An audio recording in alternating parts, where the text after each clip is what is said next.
There's yummy desserts there. I don't know if is there much pizza left, if any? All right. Sarah ordered the exact right amount. Perfect. Well, we're here tonight because we want to talk about our vision. So 2022 and beyond, it's hard to believe that we are thinking about 2022. And if you have been around this church since 2000, I'm sure this feels even stranger that we're at this point. But like we always do, I want to start out just by thinking about what has God done in the last year in this church.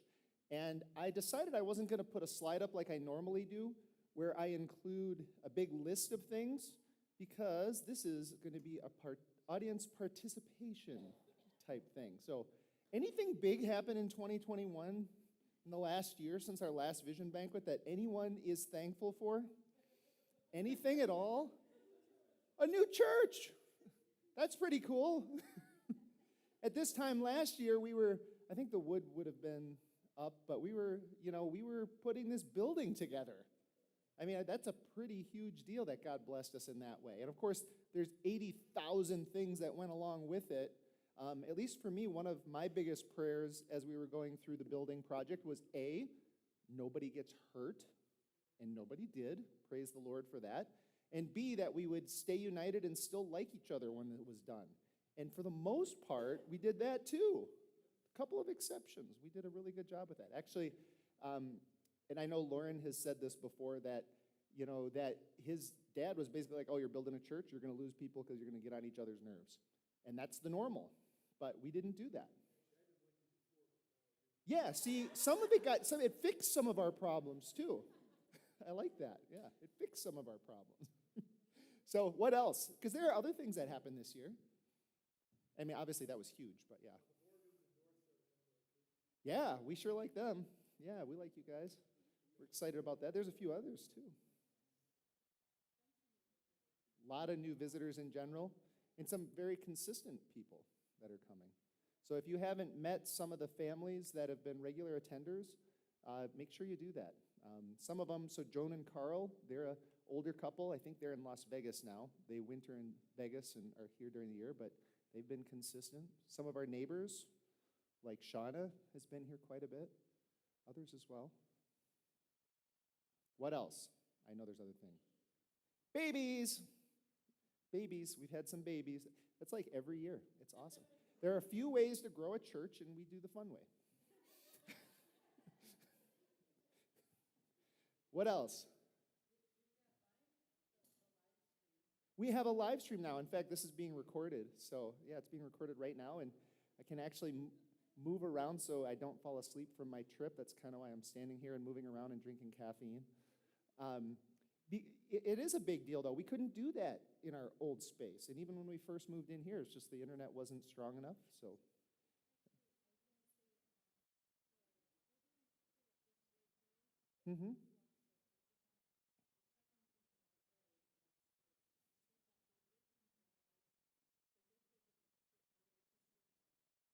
Wow, that's cool.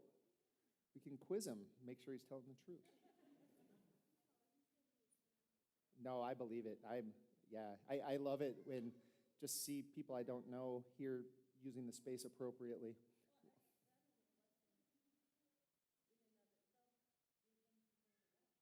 Yeah, truly. There's no sidewalk. There's no... Definitely safer in the parking lot than County B and Main Street, that's for sure. Anyone remember that Farmers to Families food distribution thing we did? That was a big deal. That was really a big deal in the community. Giving stuff to the first responders, feeding the first responders was a very big deal. Isn't that incredible? Just when we think about the finances with this space, if you told somebody this is what was going to happen, they wouldn't believe you. It's too far-fetched. It's just, if you wrote a story about it, nobody would believe it. It's just, there's no way. And here we are. So God has been so good. The wedding, that was kind of a big deal. What's that? Baptisms, weddings.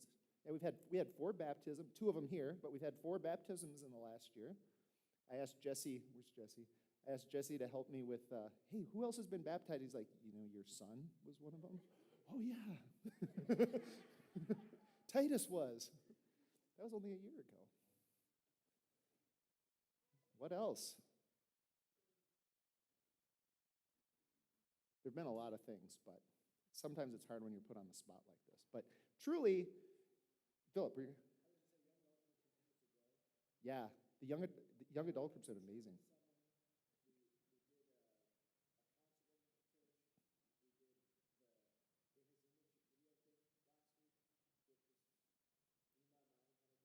Yeah. 75 people at the video on Sunday, and quite a few from outside of just Rolling Hills Church. And that was the idea, right? We wanted to host for everybody. But yeah, the young adult group's been amazing. And piggybacking off that a little bit, just that I've been able to get more involved with InterVarsity and FCA again because they're live on campus. So that's been a lot of fun.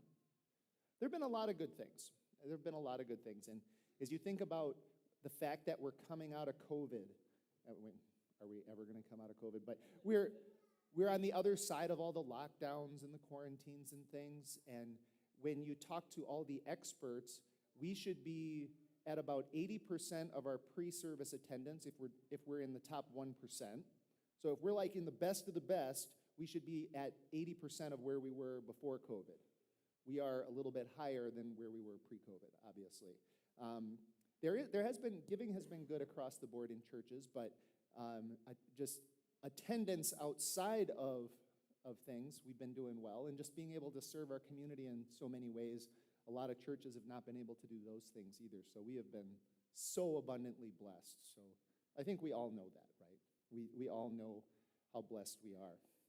Well, I did want to start out, though, start out talking just a little bit, and I'm going to talk a little bit because just about things and concepts, which I know is boring for some people, but I get excited about it. This is the general life cycle of a church. If you just want to think of it in isolation, this is the life cycle out of the church. In the decline phase, that's probably where we were before our building, quite frankly. We were in decline. There were a lot of good things happening, but not having our own space severely limited us in our ability to do things. And now we're on the other side of that curve, which is the growth phase. So we're in a phase of growth right now, which is really exciting, but growth will always plateau unless you keep trying to grow. So I sat on the plane next to a guy who's a pastor of a church down in Illinois, Rochelle, Illinois, and he's been a pastor there for 25 years, and he's runs a missionary organization in Puerto Rico. It was really neat talking with him, but he said if you're not growing, he said if you want to stay the same, you need to grow. That was one of his things. If you want to stay the same, you need to grow. And the idea is that churches they're fluid, right? Our culture, our country is very fluid with people coming and going. So you're always got to kind of be growing if you want to stay the same, as far as just attendance numbers, but also as far as just excitement about doing things and relevance to the community. You've always got to be doing things. Otherwise, you kind of hit that plateau and you end up in the decline. The other quote I was thinking of was a more common one: if you're not growing, you're dying. That's another more common one. But so the idea is that we want to maintain the momentum we have. God has blessed us so much, and we've got some momentum in the community. And of course, we don't want to burn anybody out, but we also want to make sure that we're doing things to keep being able to do God's work, because it's such a privilege to be able to do it here in Platteville. So we want to make sure we're staying on the left side of that curve. One of my quotes from training: if you don't like change, you really won't like defeat. If you don't like change, you really won't like defeat. And part of growth is that willingness to change, like the willingness to go into a new space and come up with new ideas and change your old ways. And as you think about vision, and as you think about what's going to happen, we can get enamored with the past, and there's some things that are us, and they're never going to change. I always try to remind people of that. There's some things that are always going to be Rolling Hills, and they aren't going to change. But sometimes the ways we express that, how we do things, sometimes those things need to change. So we talked about canoeing the mountains. That's been our theme the past few vision banquets, right? That when Lewis and Clark traveled across the U.S. and they went up the Missouri River, and they were trying to figure out, how do we get across these crazy things called the Rocky Mountains? All their past experience had taught them that you canoe through places. But that solution wasn't going to work when they got to the Rocky Mountains. They'd never encountered anything like that before. And our culture is at that point, and we've talked about this, where we're kind of at the edge of the mountains right now. There are certain things we know we can do. We have certain tools. But since we're at the edge of the mountains, one of the things we know we cannot do is try to canoe the mountains. So that's something that we've talked about in the past. But up until this point, we've always been kind of still going up the Missouri River, right? We knew that buildings can help give us that forward operating base that we need for our operations. We knew that there's certain things that you can do. But now we're kind of at that point, at the other side of COVID. We've got our space. We've got to ask ourselves, how are we going to get through the next mountains? How are we going to get through the Rockies? You know what the good thing is about being a church? God already told us. God already told us everything we need to know. We just got to figure out how to apply it. So this is a simple diagram of military strategy and techniques. And you don't have to really worry about this too much. But the United States military, in all of its infinite wisdom, has kind of come up with this triangle. I'm sure a general came up with it. But the idea is that you have to have a strategy, and things have to be nested within it. So you want things to always be working towards a certain end, right? Does anyone know what there's actually a level above it, but it's only one line. Does anyone know what the ultimate grand strategy of the United States of America is? It's actually in documents. It's in U.S. policy. The ultimate grand strategy of the United States of America is to survive as a nation. That's it. That's the ultimate goal of the ultimate strategy. Beneath that is a grand strategy, which gets into more like our freedoms and stuff. Strategy is like, how do we apply it? Operations below that. Tactics is below that. When organizations and especially churches start thinking about how to operate, do you know where we like to start? The bottom.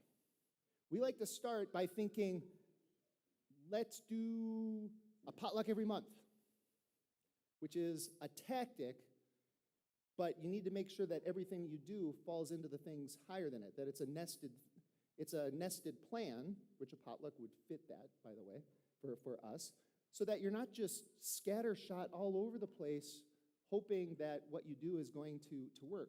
Instead, you want to always be working towards what God has said in His Word to plan when we plan everything. So can anyone guess what God's ultimate strategy is, if we were to put it in those terms? To be glorified. At the end of the day, every single thing that God does is for His glory. And we want to make sure that we are nested in that strategy. And I hope we are, and I hope we continue to be. So that's God's ultimate strategy. Now, what's below that? The grand strategy. What does God want for all churches everywhere? Go, therefore, and make disciples of all nations. This is the point. This is why God has drawn people to Himself, so that we can go and draw more people to Him, so that we can grow and train the next generation, so that we can be with Him and glorify Him by, as finite beings, getting more people, more finite beings to fall under Him. So everything we do has to somehow apply to this, to glorify God, and below that, our church's marching orders is the Great Commission. And we've said, let's build a church that builds people. That's been what we started with. And now a lot of people might have thought that that was referring to our building. No. I mean, it's kind of cool because it works, but let's build a church that builds people. This is how we are going to go and make disciples of all nations. We want to build a church. We have to kind of build ourselves up, right?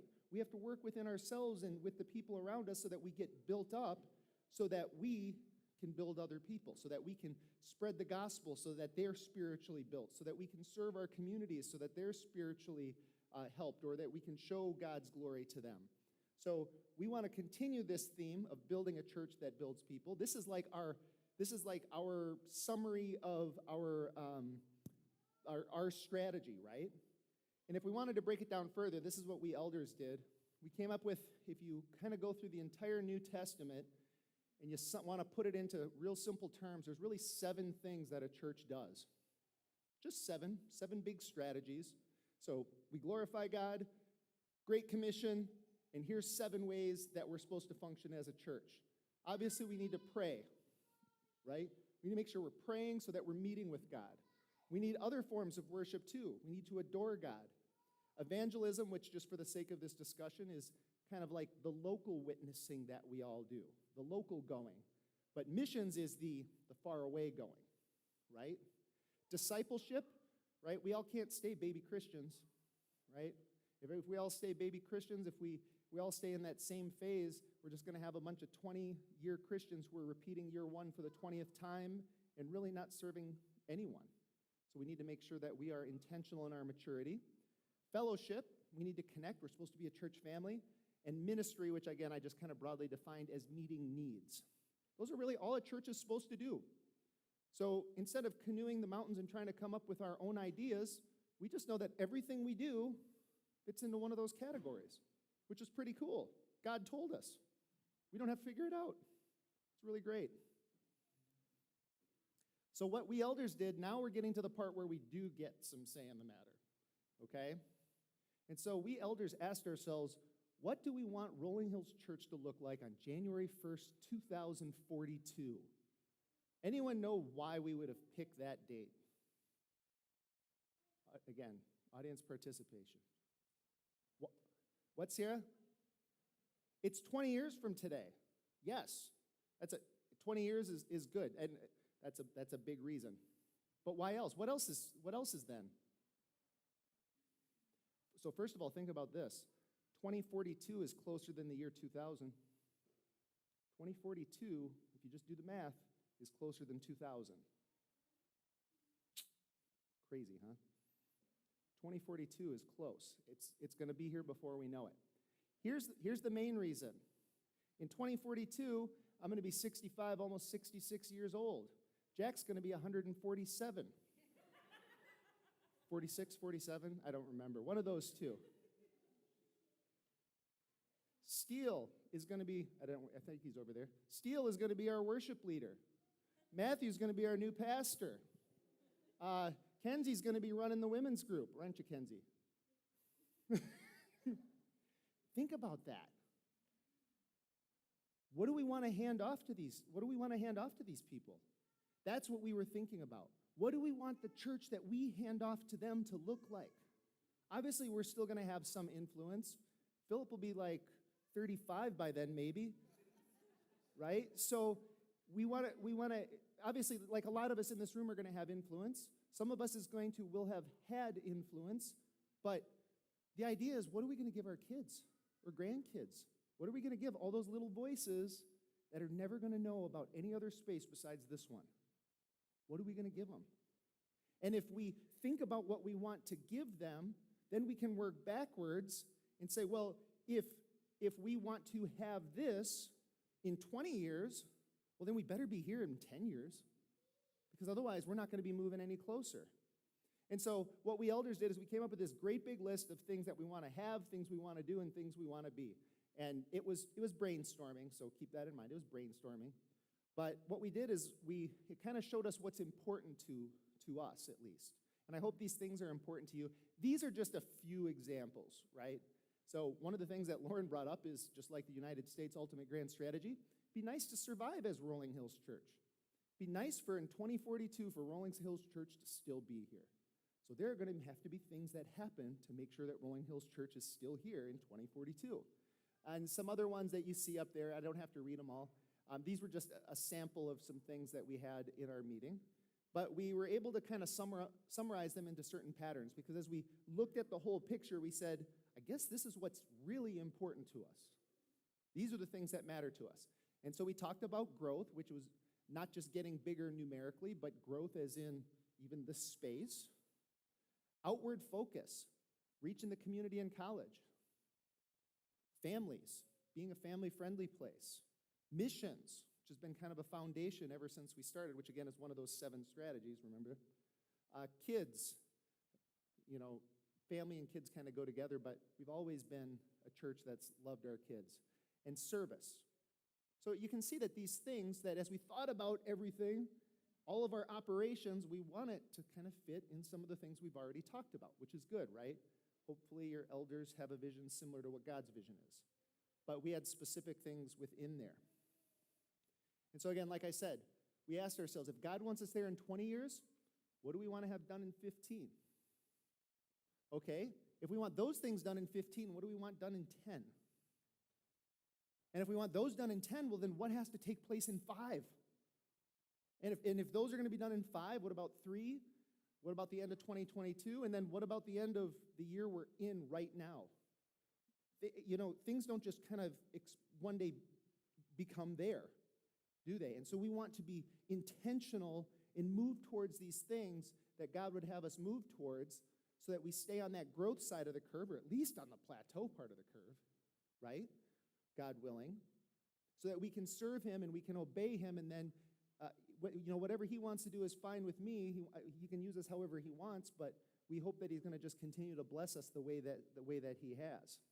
And so here's what we elders, because we're smart, came up with before the end of 2021.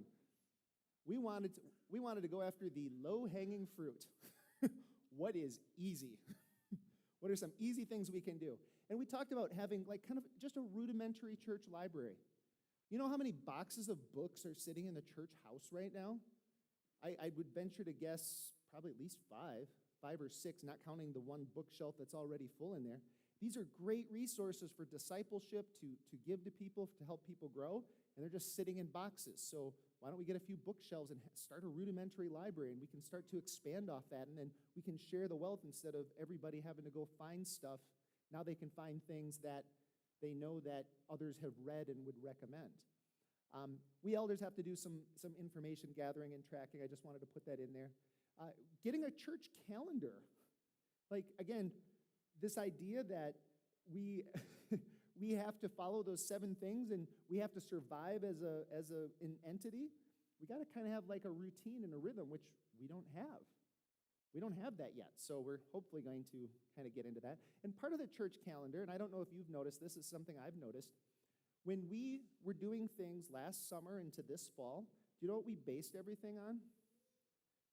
A lot of the things we based it on was everything you all said that you wanted us to do as a church when we got a building, the things that you were excited about. And sometimes those things that we were excited about, maybe the idea of it is great, but maybe we really weren't excited about the actual practice, and that's okay. But that's part of us finding our identity and trying to get our calendar put together. And then, of course, there's some small things in the building. Lauren just took care of some of the sound system stuff, but ideally we'd like to move those speakers up, and there's little things here and there. There's some small things that need to get done, and so those are some things that we want to get done before the end of the year. And so in 2022 to 2024, so I'm really thinking more like January 1st of 2024, we started looking at what's sort of our 3 years out, right? Because those things are going to be here before we know it, especially if we're not thinking about how to get there. And if you actually think about how an organization works, I don't know if any of you here has ever heard of systems theory, but things don't just kind of go A to B to C to D to E. A lot of times the way things go is A to B, C to B, E to B, B to D. They connect like nodes, like you see sort of that picture with all those lines on it. So it's not quite as straightforward as what a lot of people would like to think. And so what we kind of did, and this is really in hindsight, but that's okay. Sometimes it's better to be lucky than good. The things we came up with were things that were either pressing, they were bottlenecks, meaning we can't do other things until these things get done. They're very foundational, like some of those 7 strategies, right? Like things that we should be just doing as a church.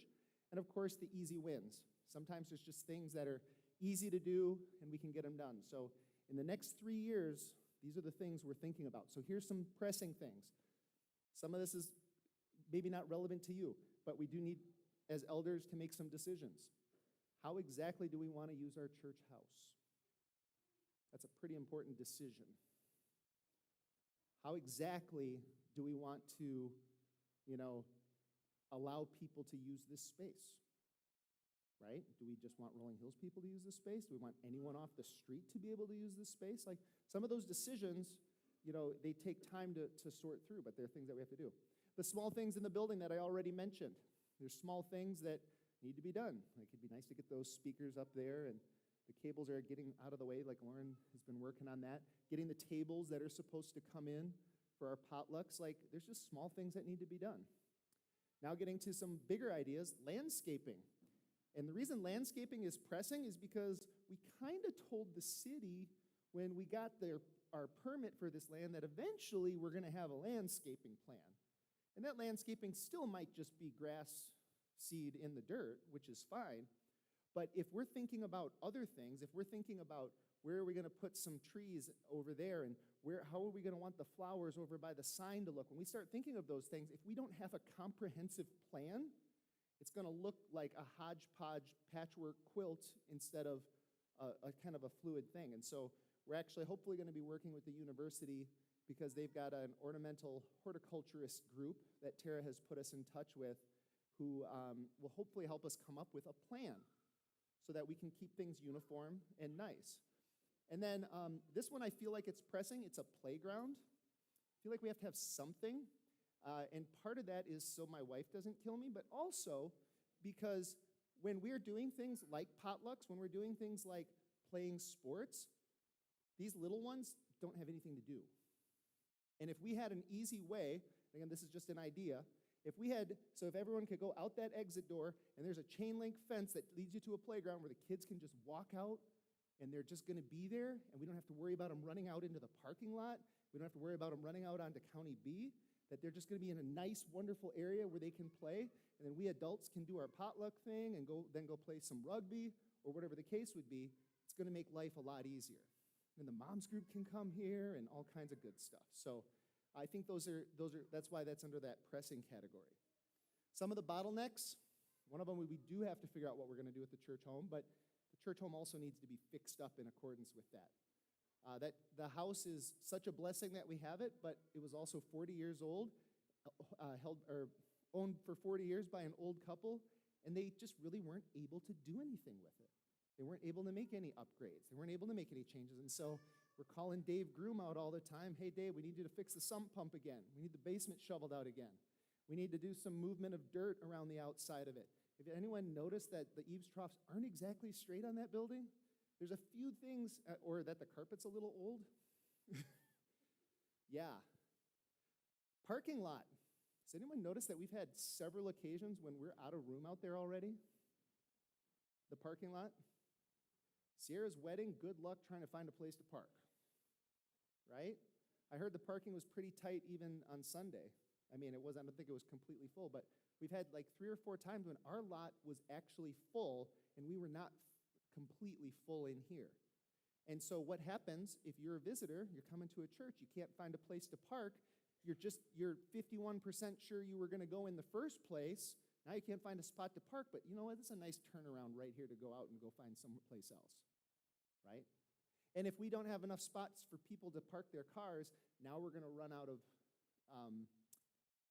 ability to expand and do other things too. Like we're just not going to be able to have more things because we don't have spots to even put the people who are going to do those things.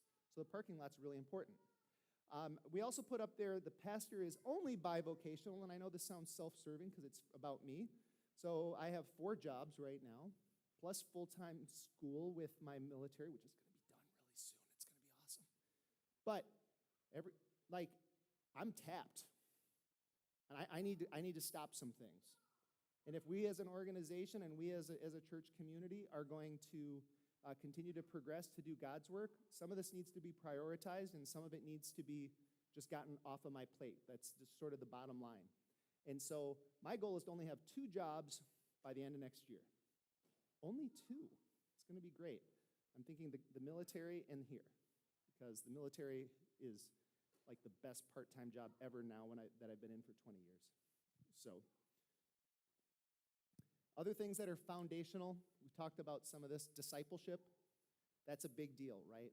We need to grow people in disciples. We don't want people who have been a Christian for 20 years to be repeating year 1 again. We want people to grow in their faith. That's part of the reason for our small groups. That's part of the reason for our large group. We want people to grow. And by the way, if you're in our large group and you think like, man, this stuff's way over our heads, that's what we're teaching the homeschool high school group right now. So it's you can handle it. Trust me, you can handle it. We need to come up with some leadership development systems. Again, 2042, I'm going to be 66 years old. James is going to be taking over my spot. And if I've never helped James grow and be a leader, it's going to be a problem, right? And so we want to we kind of do it, but we need to do it better. And then just some other follow-up systems. How do we as a church follow up better with the person who's sick? How do we as a church follow up better with the visitor who's come 5 times, and I'm up at the pulpit watching them and going, nobody has said hi to that person today? How do we make sure we're following up better with folks? And so those are some of those foundational things that we should be doing as a church that maybe we need to work on a little better. And I skipped hospitality because hospitality used to be something that Rolling Hills Church was like, we were the bomb at. Like, we were the hospitable church. I know some of you all came from other churches before here that were pretty hospitable, but there's no way you would have been better than Rolling Hills. And we've kind of lost that. And some of that's because we were at the city hall too long. Some of it's because I can be a little introverted myself and don't lead from the front. But the issue is that we've lost some of our hospitality. I think we love each other. And I think we do a good job when we're all together. Sometimes we're just like, well, I don't feel like getting together. And I don't feel like having people over my house. And I don't feel like going out to lunch with somebody. And, sometimes that's the way it is. But Sierra and Keegan, when they were on their honeymoon, they went to a church outside of Glacier National Park, and this is the way Rolling Hills Church used to be. When they went into that church, they knew they were going to be invited to something.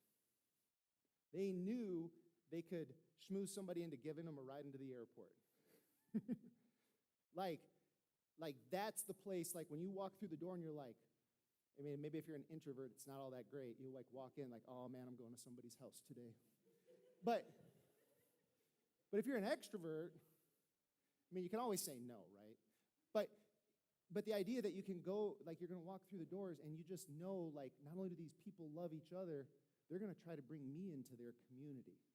And I think that's the part we're missing, is we need to bring others into the community. Otherwise, they're always going to be an outsider.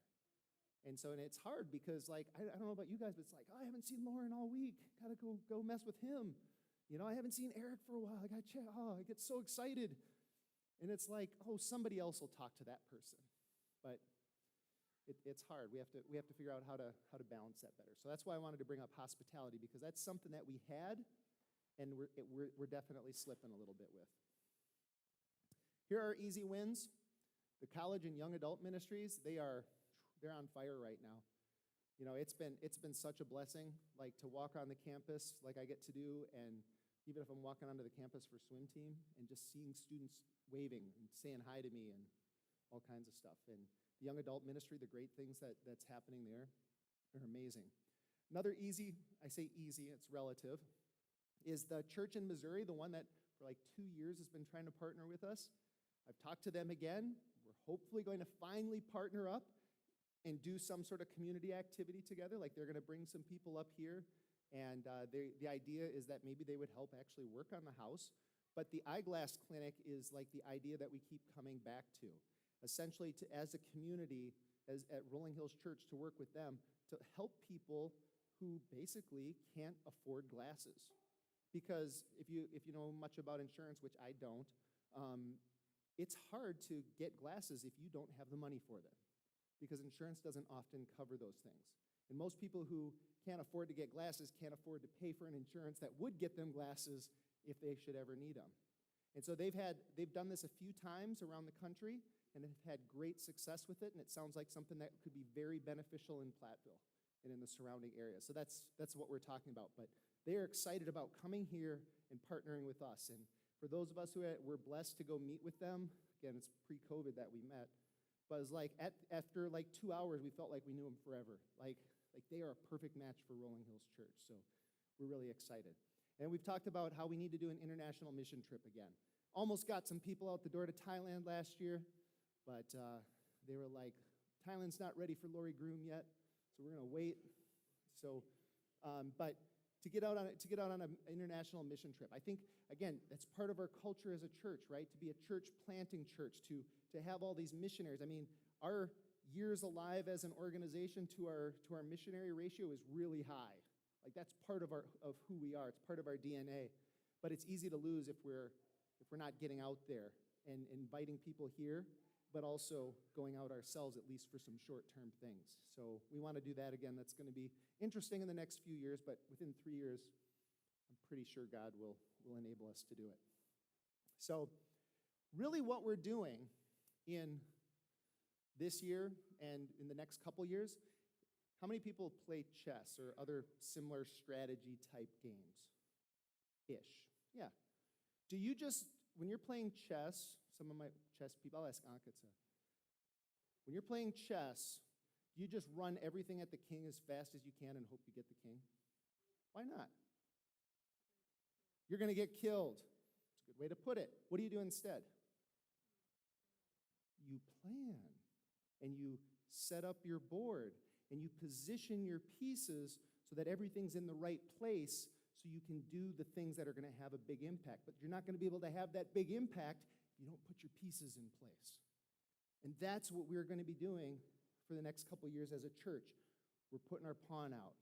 We're getting our bishop in place. We're starting to move things out, and Satan's not going to like it. He's going to try to throw up some defense. He's not going to let us hold the center of the board all the time.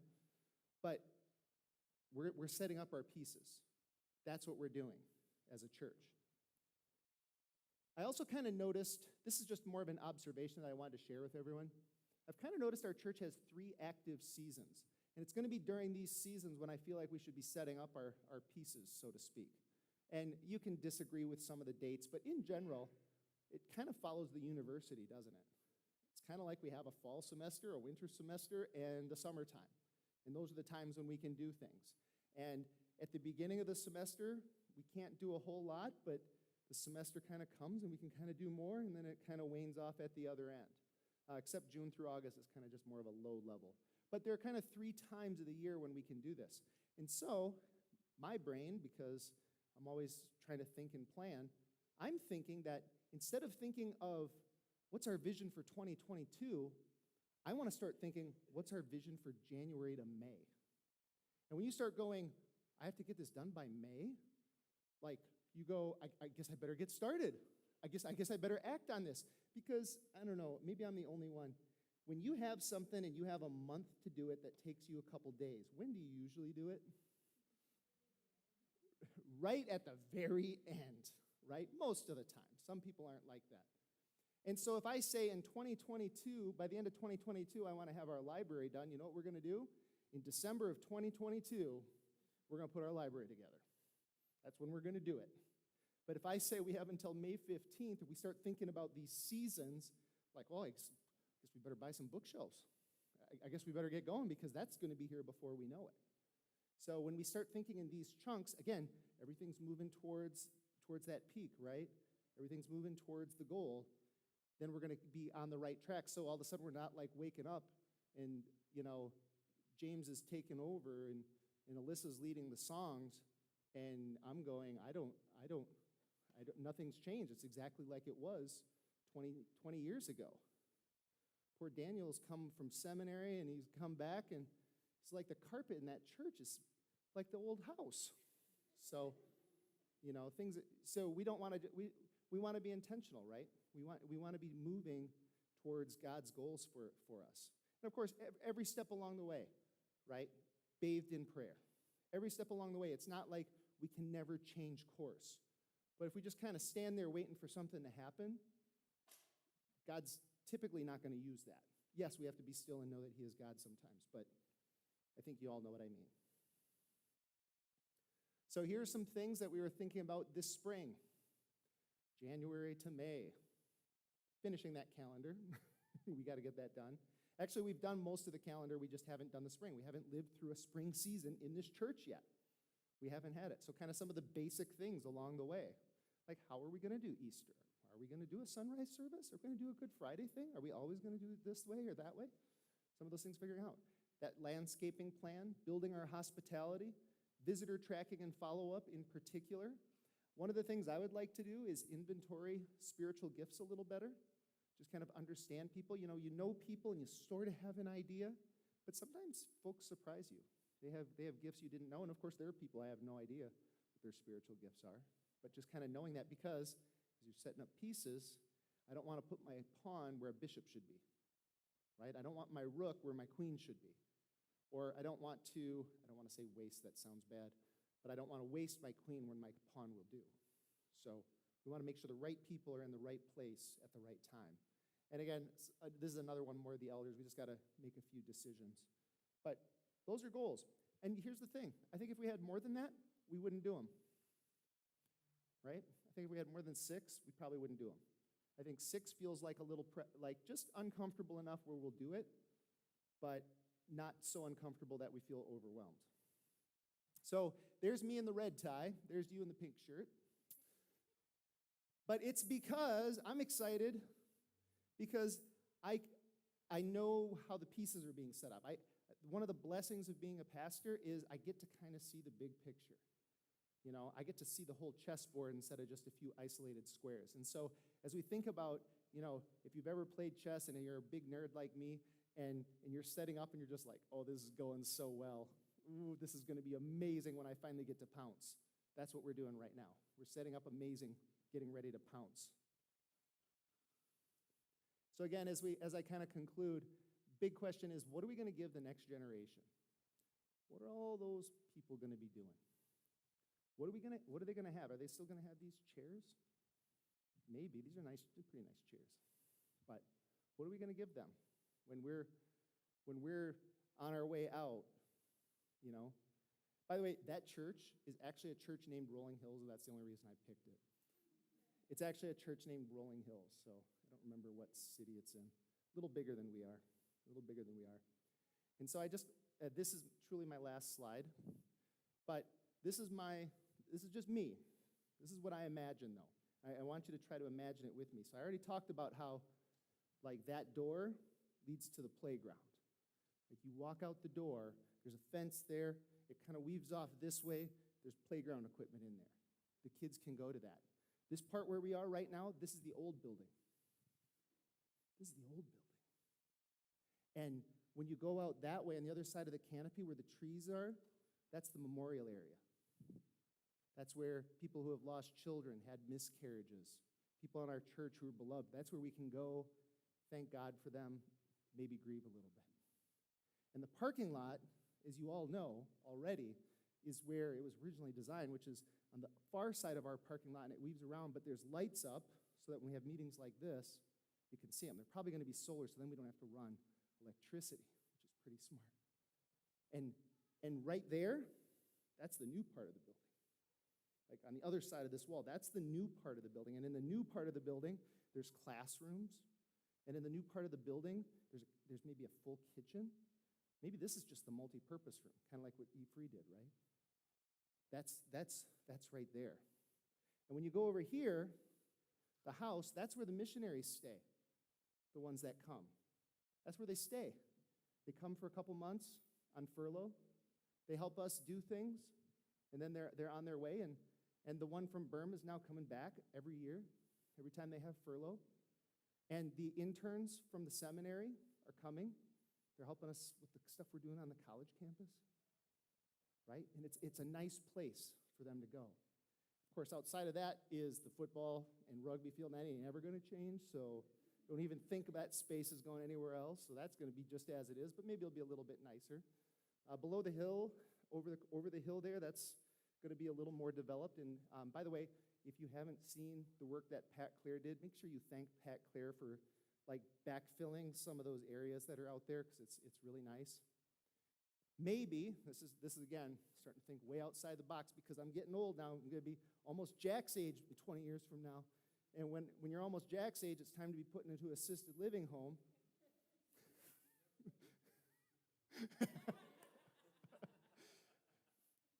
Touche. No, again, brainstorming, right? But what if, as you come through the parking lot there, whether it's assisted living or senior living home is right on the other side of it.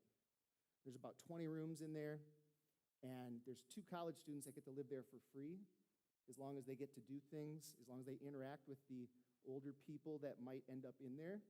And there's going to be like raised garden beds for them to work in and stuff. And nobody in this church is going to go to Edenbrook, or nobody in this church is going to go to a dump. We're going to take care of our own people.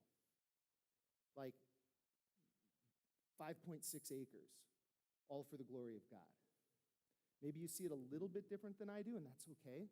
Because I don't care how I see it. I don't care how you see it. I mean, I do, but I don't. I care what God wants to do with it.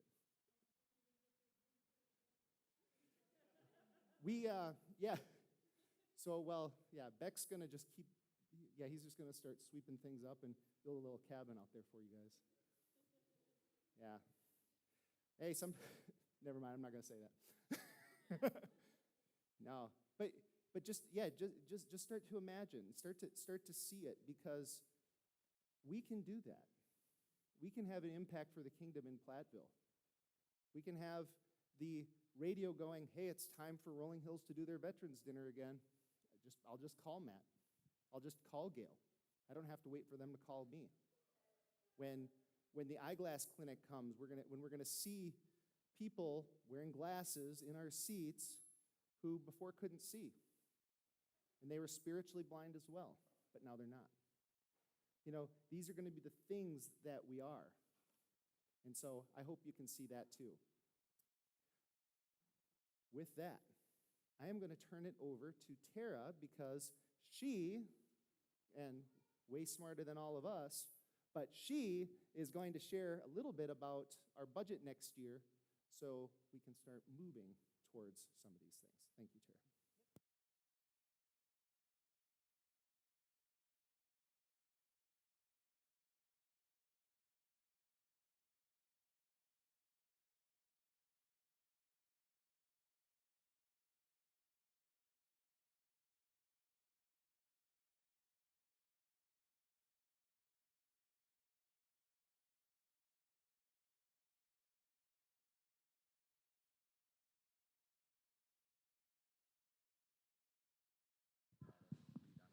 That's right. See if I can see you. All right, next slide, please. Whoever does that. So just a little bit of, hopefully I'm not going to kill myself here. A little bit of account updates. So we only have 2 accounts now. We've got 2 checking accounts, and then the church mortgage. So as of Friday, these were our account balances. And at the beginning of every month, I do a transfer of whatever was given towards the church building fund, whether that's Rethink or it says church building fund. Until Rethink is over, it's all considered to be Rethink, because that's the decision that we made. It's just a lot easier so that I don't have to ask everybody, do you mean that Rethink or do you mean it just generally? It's all church building fund. So right now, where we're at is about $1,500 that's going to get moved here in the next week or so, just so you kind of know where things are at as far as that goes. So it's a much smaller balance than last year, but this is, we're in the reason why. And Matt mentioned the fact that, we had 2 $90,000 payments that we were supposed to do, one at the end of this year and one at the end of next year. And those are gone completely. We paid those already way ahead of time. So yeah, I mean, it's kind of crazy. So you can see where the church mortgage is at, because Mount City Bank was nice enough to put that right where I can see it, so we always know where things are going. And it's really easy to make principal payments. So our mortgage, and you'll see this in a little bit, is $2,309. That's our mortgage payment, but we can make principal payments whenever we want. And so the building fund, we'll let that build up a little bit depending on what kinds of things need to be done, and so the elders will let me know when that should become a principal payment. Or if we have people who give specifically that they want it to go to the principal payment, and then we'll make those payments as they come. Next slide. And if anybody has any questions as I go through these, please stop me. Excuse me. So this looks a little bit like what I've been doing every couple of months during the church service. But our giving was down this last month by about half, and that had a big impact on our overall giving versus needs. And so you can see there what our average now is, about $9,300. Our budgeted monthly needs, once I refigured with the new mortgage payment, once we kind of locked into that, it's about $11,000. And I'll go through what the elders put together for the new budget that we'll be voting on in 4 Sundays, something like that. But you can see what our new estimated monthly spending is going to end up being in 2022, $11,837. So a lot of things that we budget for, and you'll see this again when it comes to discretionary kinds of things. We put a budget out there, just like a lot of people do for their personal finances, and say, for the young adult ministry, for example, it's, $200 or whatever it is. But so far for this year, we've only spent $50. Some of that is because there's things that we do, there's different folks who feed the college students, every week. Yeah, I do that. Our family does that. I love doing that. I love the college students. I love to help the Hansons out because they're gracious enough to host them and work with those students. I'm not going to ask to be reimbursed for that. That's not the point, right? It's just like any of our hospitality and things like that. So I know that there's people who've given, just as an example, to that ministry that aren't being asked to be reimbursed. So we put a budget out there, but we're not always spending that money. And so we adjust our budget every year to try to be in line, but we don't want to take a budget line completely away in case something comes up that we want to spend it. And I'm sure the same thing happens for a lot of other ministries. Next slide, please. So this is what the year to date looks like in terms of where we've been spending money. So caring for the church, it's people in the house, including the mortgage. We're at about $38,000. We've given almost $14,000 for tithing and missions, and there's specific percentages that we have put in place for giving there. Staff expenses, and then the building. Mostly that's been covered by the building fund, and it's, there's individual little things that sometimes that may have shown up under caring for the church but could have been considered building fund. This year is really weird. And when Jack takes a look at at April in particular, it's going to be a mess, Jack. I'll just tell you that right now. I don't have all the receipts, so now you know. Throwing that out there right now. It was kind of chaotic. We have most of it, but not all of it. So there's some things I think that ended up in one place that maybe could have been counted in another. But the bottom line is we did an amazing job as a church, not only as a church, but also the community in terms of giving to us in grants and gifts beyond what we were able to do ourselves. Next slide. So, of course, this is something that we look at on a regular basis. So we are at 87% right now. May of this coming year is when the Rethink campaign will be over as far as that goes. And if anybody wants to know where things are at with regard to their what's the word? Pledge, thank you. I'm more than happy to let you know, because between Rhonda and I, we keep track of that and keep track of what's happening individually. We have a lot of families that are over and above already, which is amazing. And there's just regular giving to the Rethink campaign and to the church building fund, which is really exciting. So we will hit this. I know we will hit this. And really, honestly, when you take a look at the grants and other gifts, it's almost $150,000 that's above and beyond. And that's how we were able to do so much so soon and be able to already start thinking forward to the things that Matt was talking about. Next slide. So I know that this is small. I should have printed it out, but these things happen. But the bottom line is there's not a whole lot of things that have changed from last year to this year, which is good in a sense, because we're, from a planning perspective, we don't have to do a whole lot of thinking about how things are different. Some of the areas that I'll point out here in a second, the really big changes. will be things that if you want to have a conversation, I'm presenting these numbers, but when it comes to this budget, this was put together based on things that we've done in the past, how we've been spending, and then the elders took a look at this and made some decisions. So you can certainly talk to them as well. But I think let's go to the next slide, technically. So a couple of things that I want to point out here. Matt mentioned that he wants to become bivocational. And so we're going to take on what he is giving back to us, I guess, in terms of making sure that he's at least closer to being compensated for his time and his gifts. And so that's a big change there, and you'll see that in a couple of different places because there's the actual salary, there's the benefits, and then there's also, I guess, the taxes would change as well as far as that goes.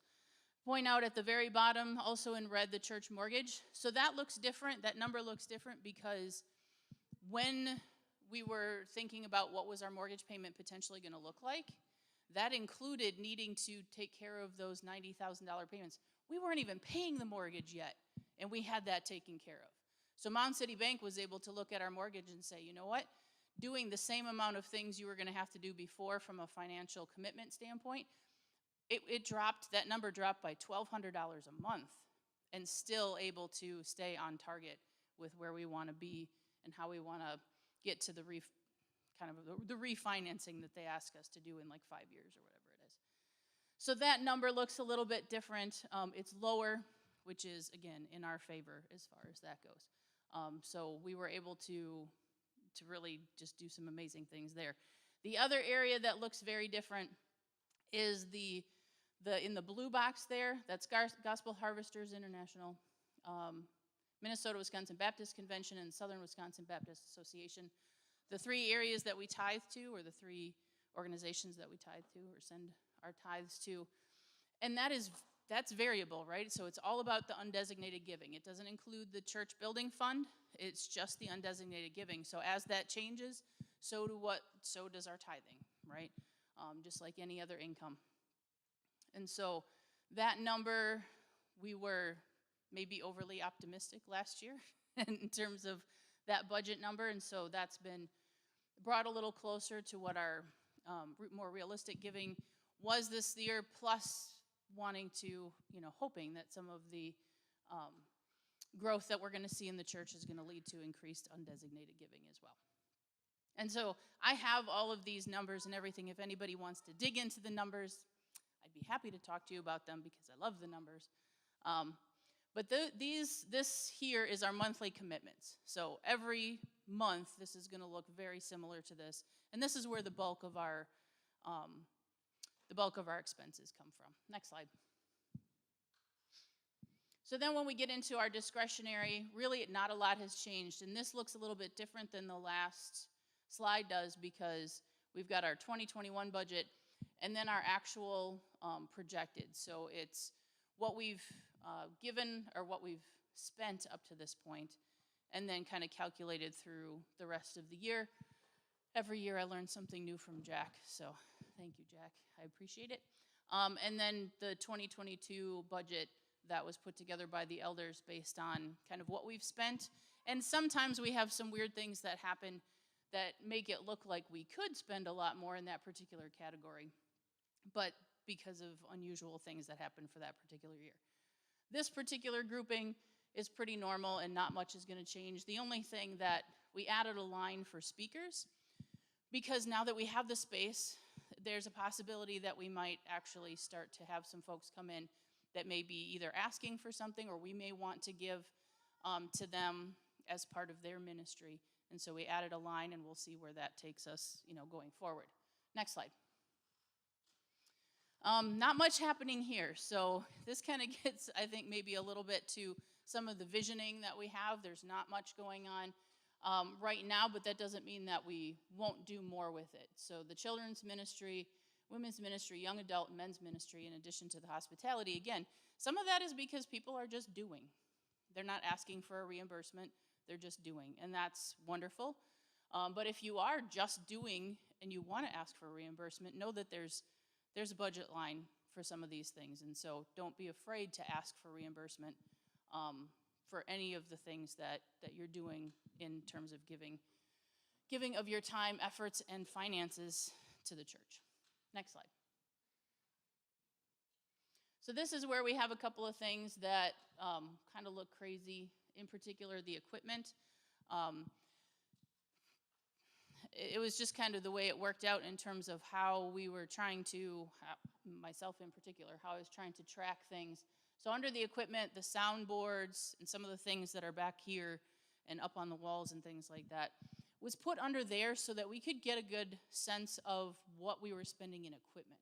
So not the chairs and the carpet and stuff like that. That was in a kind of done a little bit differently. But the equipment, so we could kind of say, okay, what did we actually spend on this? So that's in there, but you'll see that it didn't really affect the budget. The budget went up a little bit because understanding that now that we do have this expensive equipment, it's gonna maybe take a little bit more to help maintain it potentially. So there's that one. And then the building expenditures, we thought it was gonna be higher than it actually ended up being, and so we brought that budget line item down. And then the church utilities, that number is higher than what our proposed budget is because watering the grass, getting the grass going was fairly expensive in terms of the what we spent there. So it's a higher number, and that's also a new line. You see we didn't have anything in there because we didn't really have to spend much in utilities for the church house. So that's a new separate line item so we can keep track of that. I don't remember if I have anything else. That is the last one. Okay. Does anybody have any questions? I know it's kind of hard to see the numbers, so. All right, cool. Thank you.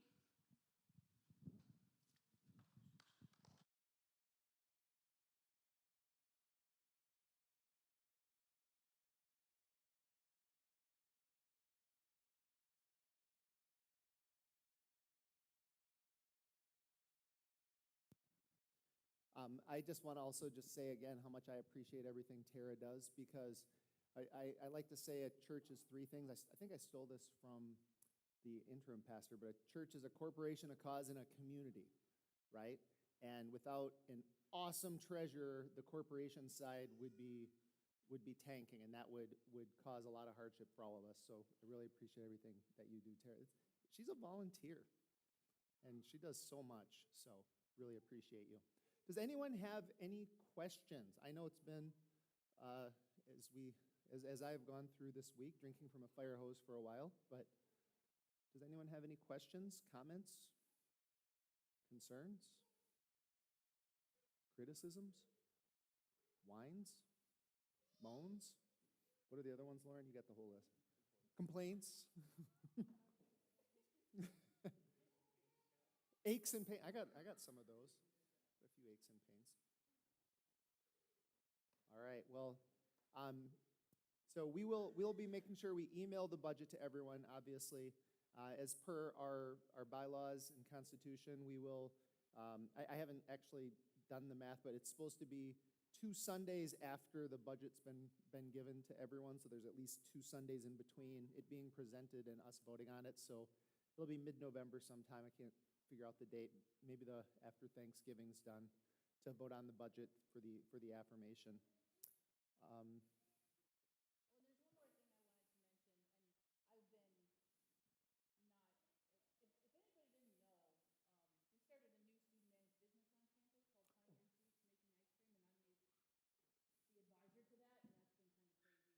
one of the things I've been behind on is if you haven't gotten an email yet, Vanco is changing their app, and I am going to get information to everybody. So if you use Vanco, there's a new app. It won't really change anything if you use the website, but I'll be bringing information.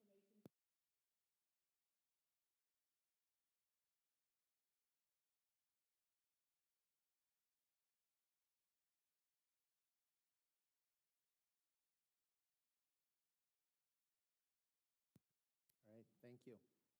All right, well, I will close us in prayer then. And again, as always, if you ever have any questions or need anything, please reach out to all of us. But let's pray. Holy Lord, you are the giver of good gifts. Lord, you have given us so many gifts. You've given us the gift of this building, this facility, all the people to our right and left and all around us, our families, our friends, our loved ones. Lord, as we think about your church here in Platteville, we ask, Lord, that you would work through us and use us however you see fit. Lord, we want to glorify you. We want to fulfill the Great Commission. We want to grow as disciples and grow to be your followers.